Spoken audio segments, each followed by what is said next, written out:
高齡駕駛換駕照新制度正式施行啊！在台中區監理所特別邀請今年71歲藝人沈文婷示範健康檢查，還有安怎換駕照的。也讓南部地區呢，即高雄區的監理所也去到屏東九如提供體檢、講習、領照服務。施行的頭一天就超過400個時段去協辦。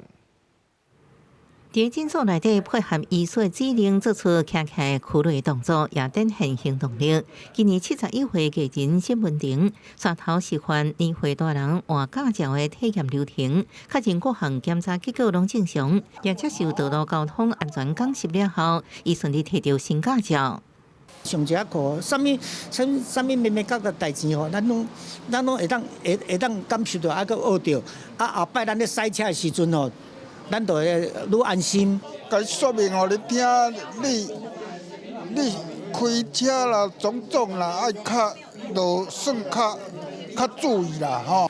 換照新制第一天，台中區監理所也有不少人來換照。新制規定，滿70歲到74歲完成體檢加講習了後，應換駕照有效到75歲。75歲以上愛維持每3年換一擺，而且愛另外通過認知功能測驗。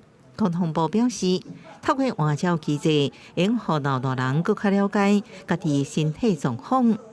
大概有聽力、視力，然後四肢的健全的情形等等的，然後還有身高會在這裡頭來做一些檢查。地方也積極推出便民配套，因為偏鄉莊腳地區大眾運輸班次較少，老大人出門大部分是靠汽機車。屏東九如鄉公所表示，老大人因為嫌麻煩無照駕駛，除了愛罰錢，會增加道路的交通風險，所以鄉公所甲監理所合作推出換照一站式的服務。不會啊，很好啊，因為變成我們的同學會，我們在站上我們也有換照。可是這樣子我們沒有辦法去掌控你今天來多少人，所以的人服務量能會不夠，所以我們才會走出去。